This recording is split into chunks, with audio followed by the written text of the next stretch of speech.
Quem era, quando criança aqui, era daquelas crianças que aprontavam? Tu, Fátima, mas eu não acredito. Quem mais que deixava o pai e a mãe? Ah, é? Saiu o dedo profético aqui que aponta quem é, hein? Alguém aí tem cicatriz de quando era criança? Meu Deus, tudo isso? Mas vocês eram demais, ainda bem que se converteram. Hein, meu Deus do céu. Eu não tenho nenhuma cicatriz, eu ralava os joelhos, ficava todo roxo com as canelas também, mas nada que tenha ficado marcado até hoje, né? Depois de adulto, eu tenho uma cicatriz aqui, jogando futebol. Eu não ia falar nada, mas foi o filho da Clarice e o irmão da Letícia. Eu guardo esse, tem que ser curado disso. Me deu uma bolada na cara e o óculos bateu e cortou aqui, e eu queria ir para casa, botar um band-aid e me deitar, mas não deixaram. Tive que ir no hospital, tomar 5 pontos, hein, Rafa? Foi meu acompanhante no pronto-socorro, pronto atendimento, sei lá. Segurou minha mãozinha. Isso aí não era para contar, né? Deixa quieto. Eu até nem vejo hoje em dia a cicatriz que eu tenho aqui, né? Mas existe uma diferença entre ferida e cicatriz. É ou não é? Se um dia tu te queimou no fogão, logo que queima é uma dor terrível, que passa os dias e tu não quer que ninguém te encoste. É ou não é? Põe uma proteção ali, tu faz um jeito, põe uma pomada. Quando está cortando uma cebola lá, corta os dedos. Quem já fez isso aí? Eu nem afio mais as facas lá de casa, porque toda vez eu tenho que me cortar. Haja band-aid naquela casa. Quando corta, e dependendo da profundidade, né, Vera? Meu Deus do céu, é uma coisa que arde quando vai. Tem gente que nem toma banho nesses dias que está cortada, porque já arruma uma desculpa, né? Deus está vendo.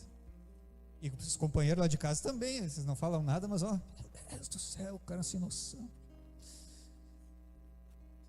A ferida, quando está aberta, ela dói. Mas a cicatriz, por exemplo, de um corte, ela é apenas uma marca de uma dor que já passou. A cicatriz, ela nos deixa uma marca no corpo e uma lembrança, mas ela já não dói, não machuca, e às vezes tu nem lembra que ela existe. É ou não é? Ela está ali, nem. Essa é a diferença. A ferida, quando você toca, dói.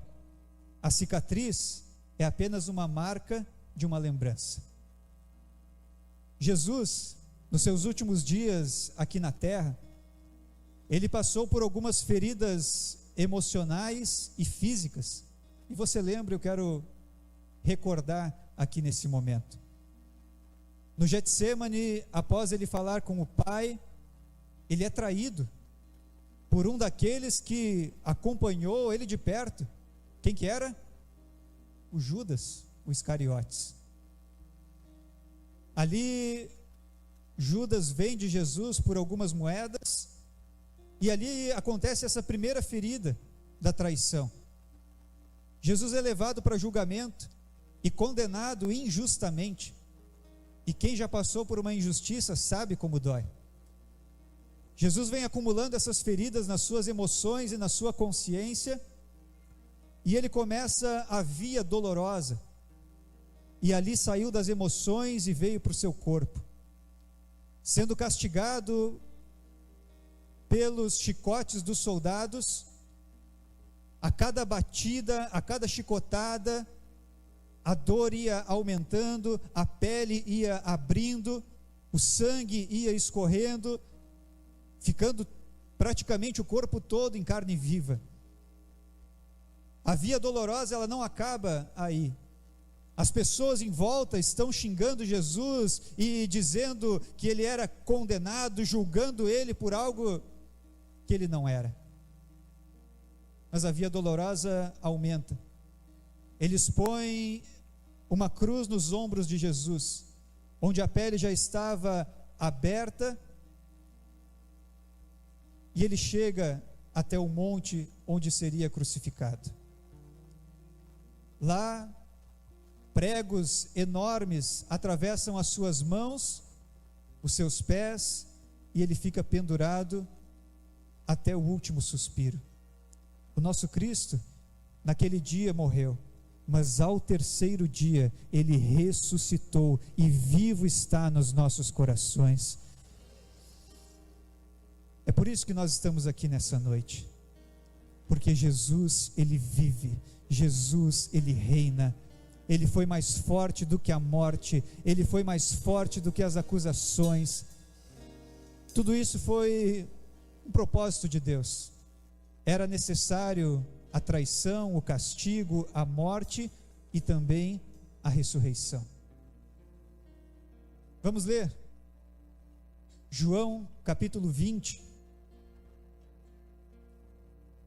versículo 26 e 27. João 20,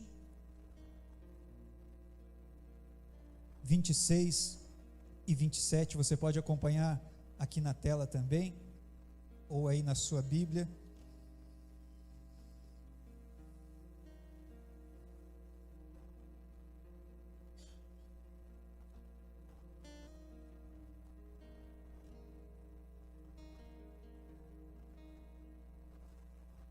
Uma semana depois, os discípulos de Jesus estavam outra vez reunidos ali com as portas trancadas, e Tomé estava com eles. Jesus chegou, depois de ressurreto, ficou no meio deles e disse: que a paz esteja convosco. Em seguida disse a Tomé: veja as minhas mãos, ponha o dedo nelas, estenda a mão e ponha no meu lado, pare de duvidar e creia. Não seja incrédulo, mas crente. Jesus tinha as mãos furadas, quando estava na cruz foi ferido pela lança dos soldados, e olha só, isso fazia mais ou menos uns 10 dias da sua morte. 10 dias depois, ele chega para Tomé e diz assim: toca aqui, ó, nas marcas dos pregos. Sabe o que é isso? Se pode tocar, não é mais ferida, já é cicatriz. Se Jesus estava dizendo para Tomé: toca aqui, ó, passa o dedo aqui, ó, é porque já as feridas já não doíam mais, porque 10 dias depois elas tinham se transformado em cicatrizes.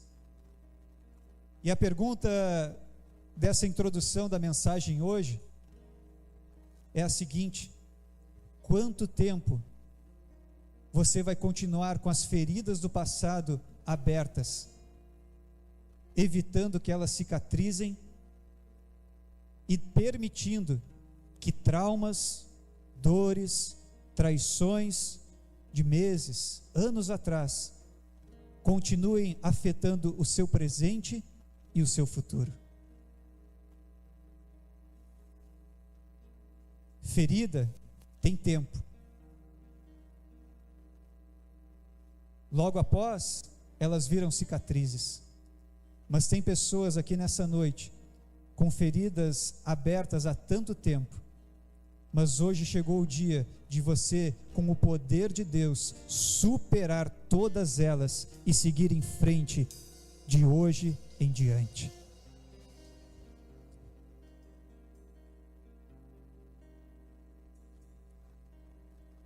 Ferida, ninguém pode tocar.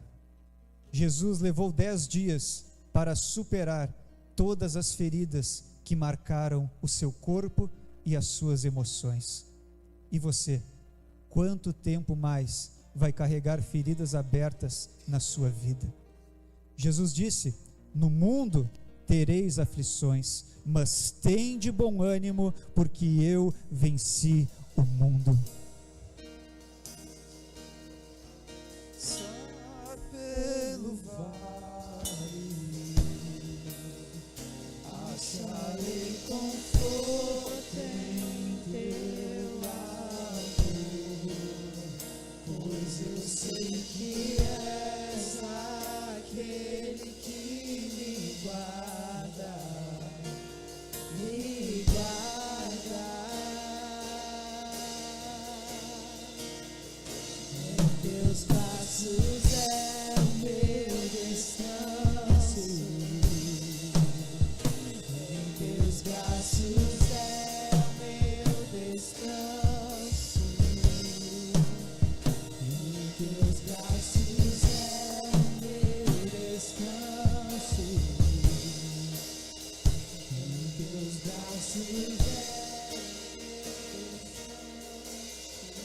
Seguro estou nos braços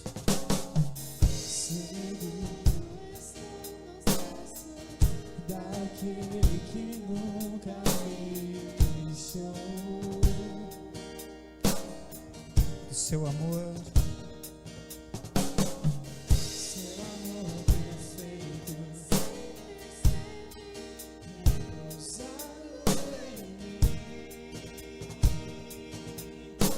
Se eu passar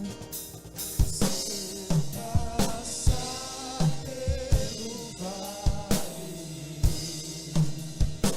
acharei conforto em teu amor, pois eu sei que és aquele que me guarda,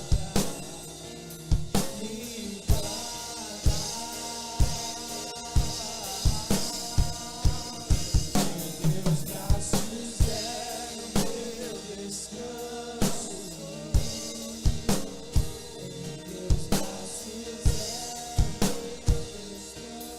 Em teus braços é o meu descanso.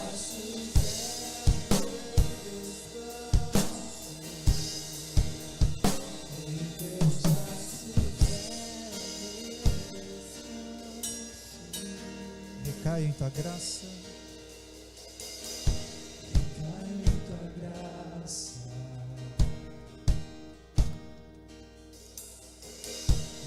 caio de novo em tuas mãos. Caio em tua graça,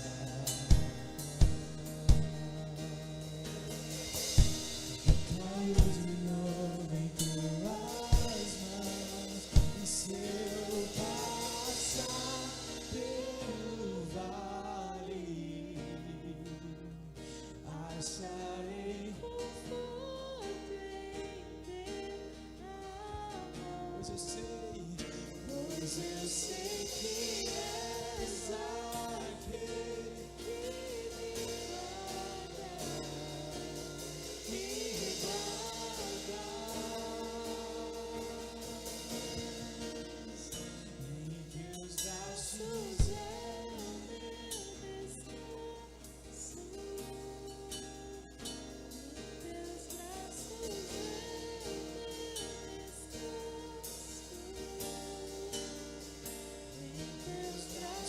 é o meu descanso. Em teus braços é o meu descanso.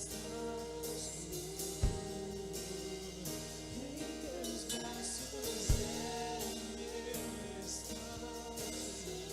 Com seus olhos fechados,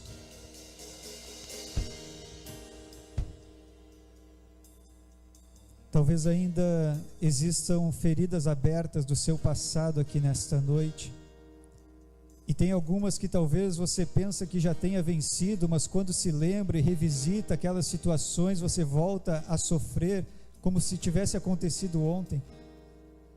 Mas existe uma cura para você aqui nesta noite.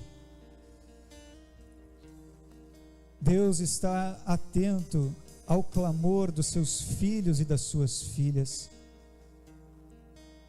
E existe um clamor aqui nesta noite que você pode fazer. E essas feridas hoje serem transformadas em cicatrizes que sim,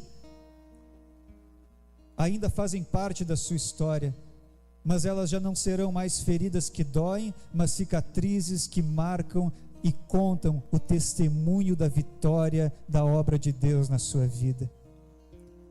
Sentado mesmo, você conhece a sua história e as dores que você tem passado.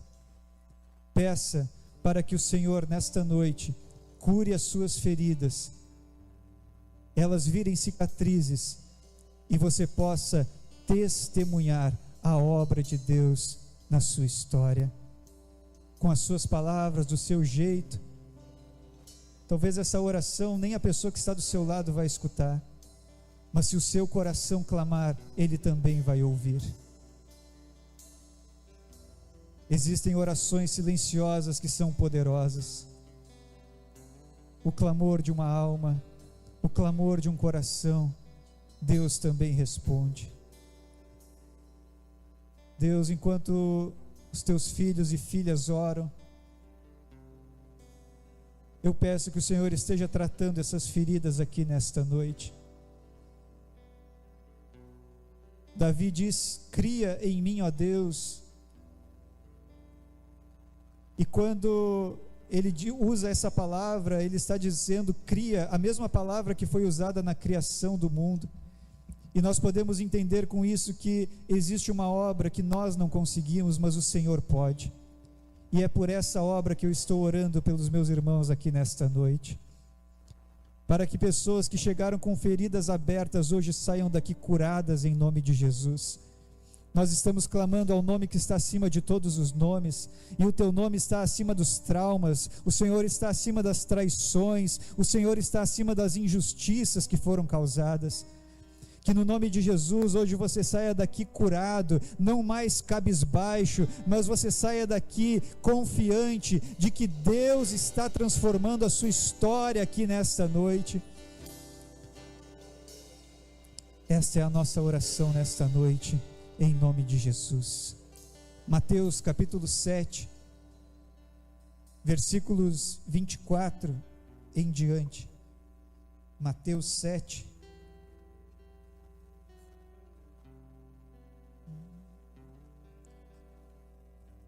Seja forte, corajoso, não tenha medo, não desanime.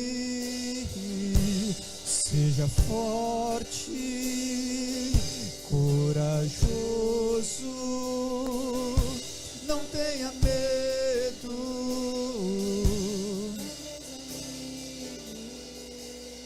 Jesus diz em Mateus 7, 24: quem ouve estes meus ensinamentos e vive de acordo com eles, é como um homem sábio que construiu a sua casa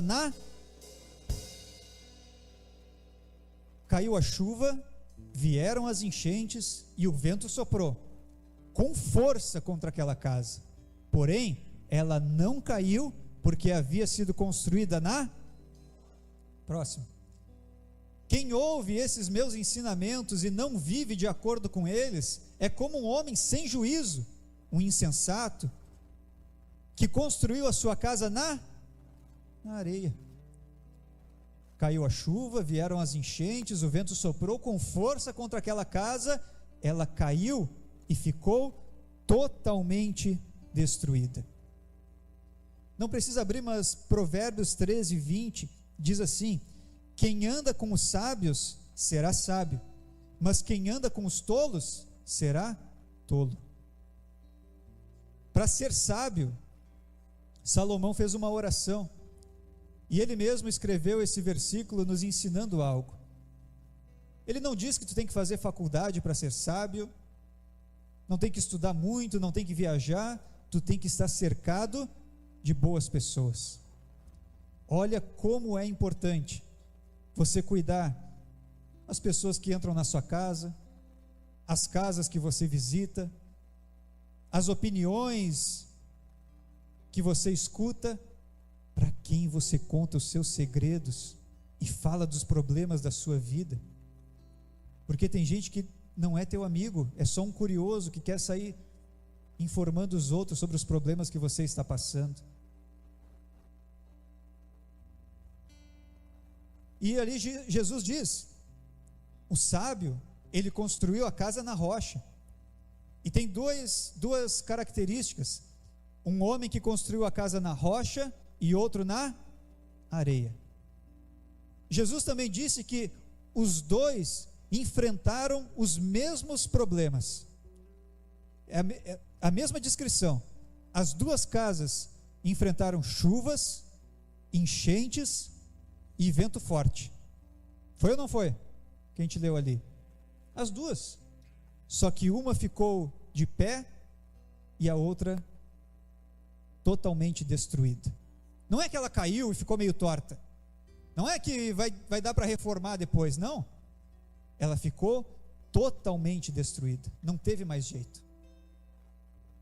E aqui Jesus não está falando sobre tijolos, cimento, argamassa ou qualquer coisa desse tipo. Ele está falando onde eu e você estamos construindo as nossas vidas. Porque todo mundo aqui está construindo alguma coisa. Todo mundo. Mas o que Jesus deixa claro é onde você está construindo. Sabia que construir na areia tem algumas vantagens? Construir na areia é bem rápido. É ou não é, Elton? Se quisesse erguer a chácara lá em cima da grama, ia ser rapidinho? Mas teve que fazer toda uma base. Deu trabalho, não deu? Foi suado, não foi? Porque construir base, alicerce, dá trabalho. Construir na areia, tu já começa nas paredes. Não precisa preparar nada. Levantou parede, colocou um telhadinho, colocou um forro, entrou para dentro, começou a morar. Não gastou muito, o investimento é baixo, o tempo é curtíssimo, é rapidinho, mas é um investimento a curto prazo. Construir na rocha, esse dá trabalho. Esses arranha-céus que tem nas grandes capitais, geralmente eles demoram cerca de 1 ano só no alicerce. Tem que cavar 30, 40 metros para baixo para eles conseguirem construir algo grande. E não é diferente das nossas vidas.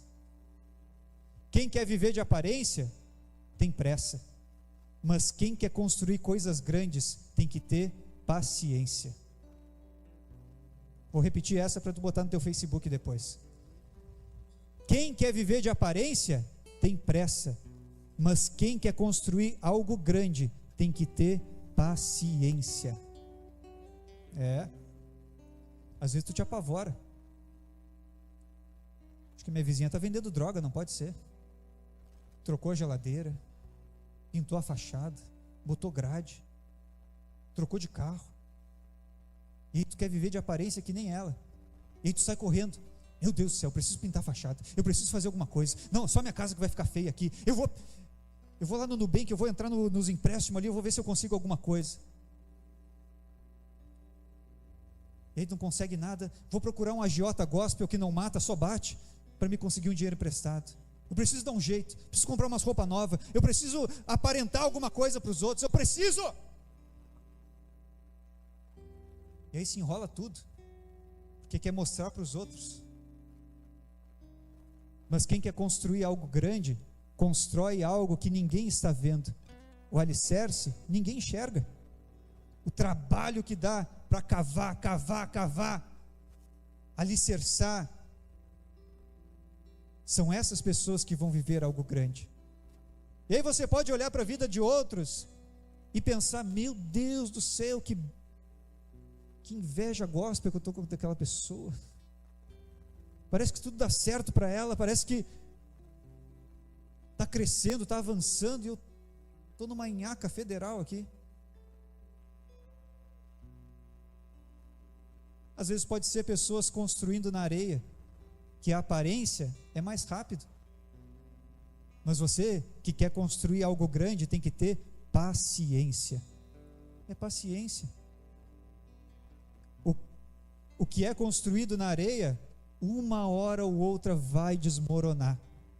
E não é profecia, não é nada, não estou desejando nada, não. Porque o que começa errado, uma hora vai terminar errado. É ou não é? A não ser que no meio do caminho se conserte, se ajeite, se arrependa.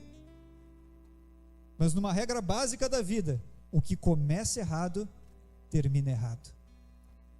Mas aqueles que constroem a vida sobre o firme fundamento da fé, vem a chuva, vem as enchentes, vem o vento forte, o que acontece? Nada. Porque a rocha é firme e inabalável. Rocha verdadeira é o nosso Senhor Jesus Cristo. Hebreus diz que a fé é o firme fundamento. Fé é o firme, não é a firme emoção. A fé não é o firme sentimento. Porque se nós construirmos a nossa vida na areia das emoções, uma hora ou outra vai desmoronar. porque um dia tu está bem, outro dia tu está mal? É ou não é? Ai, hoje eu acordei bem. Aí tirou uma soneca depois do almoço e já acordou mal de novo. Oh, meu Deus do céu. E a areia movediça que está lá assim, ó, para cima e para baixo, para cima e para baixo. Se tu construir a tua vida nos teus sentimentos, uma hora vai desmoronar. Nas tuas opiniões, na tua força, uma hora vai cair. Por isso, a fé, ela é o firme fundamento, e sobre ela nós devemos construir a nossa vida todos os dias. Eu não sei se o alicerce é a parte mais importante de uma obra, mas com certeza ela é a mais essencial. Enquanto construir na areia é mais barato, mais rápido, construir na rocha sim dá mais trabalho, tem mais investimento. Na areia os resultados aparecem mais rápido, e construindo na rocha, o esforço tem que ser da mesma medida que a paciência. E nós, eu e você que estamos construindo a nossa vida sobre a rocha, já tem coisas grandes acontecendo na sua vida.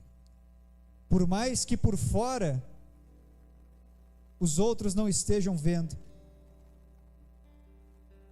E eu vou te dizer, o que ninguém vê é o mais importante. As suas orações no seu quarto, obedecendo o que Jesus disse em Mateus 6,6. Os dias que você está lendo a sua Bíblia na sua casa e ninguém está vendo. Aquele momento de intimidade com Deus que você não postou no seu Instagram. Aquelas lágrimas que nem a sua esposa viu, nem os seus filhos viram, mas Deus estava enxergando e recebendo. Já tem coisas grandes acontecendo em você. Deus passa muito tempo trabalhando no fundamento da nossa vida, porque aquilo que vai ser grande amanhã tem que estar firme hoje. Deus leva tempo trabalhando na nossa vida, porque o que vai ser grande amanhã tem que estar firme hoje. Tem que estar firme hoje quando a chuva bater na sua casa, na sua vida. Tem que estar firme hoje quando as decepções aparecerem para você. Quando as suas expectativas forem frustradas, você tem que estar fundamentado. Antes de construir algo grande, a sua vida precisa estar firmada na rocha, na fé, o firme fundamento. O resultado das duas casas foi bem diferente. Uma ficou de pé, outra desmoronou, ficou totalmente destruída, voltou ao pó do mesmo material da areia que foi colocada em cima. E por esses motivos nós não podemos construir a nossa vida baseada nas emoções, nos traumas do passado, nas pessoas que estão à nossa volta. Naquela história da espionagem da Terra Prometida, 10 espias pessimistas vieram com relatórios terríveis para o povo. A terra já era uma promessa e uma garantia de Deus. Eles tinham que espionar e conquistar aquele lugar. Quando eles chegaram lá, viram os gigantes e aí se apavoraram, tremeram as pernas. Porque ao invés deles olharem para a promessa e para o Deus que estava direcionando eles, olharam para as suas próprias incapacidades. E se você não mudar o seu olhar, você vai continuar como aqueles que apenas assistem a vitória dos outros acontecerem. Enquanto você acreditar que os gigantes que você enfrenta são maiores que o seu Deus, dificilmente você vai testemunhar as vitórias da sua vida. Aqueles 10 espias voltaram com tanto medo, e eles disseram: eles são tão grandes que a gente parece uns gafanhotinhos na frente dos gigantes. E tem mais, os gigantes nos olham e dizem: eles parecem gafanhotos. Ninguém falou nada. Eles que inventaram da cabeça deles essa coisa. Olha o problema de uma pessoa não se enxergar como Deus nos enxerga. Deus enxergava aquele povo já como conquistador, como vitorioso, mas quando eles enxergaram os gigantes, se apavoraram. E o pior, contaminaram toda a multidão. Cuidado com o que você escuta por aí, nem tudo é verdade. Cuidado com o que você escuta sobre você mesmo. É ou não é? Não, fulano não dá, fulano é fraco, fulano não tem jeito, esse projeto, esse trabalho não é para ele, se ele não vai conseguir casar. E aí você acreditou no que disseram para você, ao invés de seguir o que Deus estava te mostrando para viver. E aí tu está aí parado no tempo, cheio de ferida aberta, que nem um gafanhoto na frente dos gigantes. O problema nem sempre foi o tamanho dos gigantes, mas a falta de confiança nossa. Porque gigante, todo mundo está enfrentando os seus. É ou não é? Eu tenho os meus, você tem os seus. Mas o que nos diferencia é que uns olham para o gigante e olham para as suas impossibilidades e dizem: não vai dar. Mas tem aqueles que olham para os gigantes, não olham para dentro de si nem para o tamanho deles, mas olham para o Deus que capacita e nos chama para vencer. Seja forte, corajoso, não tenha medo, não desanime. E o que diremos, pois, diante destas coisas? Se Deus é por nós, diz aí, quem será? Quem será? E o que diremos? E o que diremos, pois, diante destas coisas? Se Deus é por nós, quem será Contra nós. antes do inimigo cair? A incredulidade precisa sair. Sabe o que faz o inimigo vencedor? Vou te dizer. Jesus, nas suas últimas falas aqui na terra, depois de ressurreto, ele disse: todo o poder me foi dado nos céus e na terra. Quanto poder? Todo. Não precisa ser craque na matemática. Jesus tem todo, Varlete. Todo.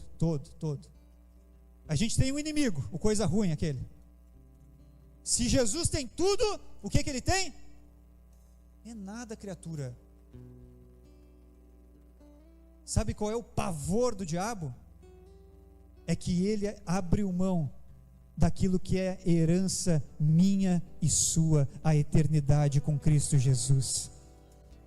Porque tem uma vida depois dessa terra, e ela é com Cristo ou sem Cristo, e você decide hoje para onde você vai. A coisa é séria, é eternidade, não é simplesmente as coisas dessa terra, vai muito além. E uma decisão sua de firmar a sua vida na rocha, de prevalecer perante as chuvas, tempestades, enchentes. Quem for fiel até o fim, herdará a coroa da vida. Sabe o que faz o inimigo vencedor? Um cristão sem atitude e sem fé. É por isso que os gigantes estão te vencendo, porque você preferiu olhar para as suas forças e não para o Deus Todo-Poderoso. As pessoas dizem que você é fraco e que você não vai conseguir, mas sabe o que o céu diz para você? Seja forte, corajoso, não tenha medo, não desanime, seja forte, corajoso, não tenha medo. Você pode se colocar de pé para cantar isso. Não e o que diremos, pois, vamos, e o que diremos, pois, diante destas coisas,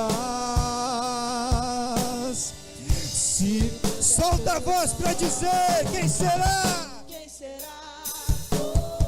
E o que diremos, pois, diante destas coisas, se Deus é por nós,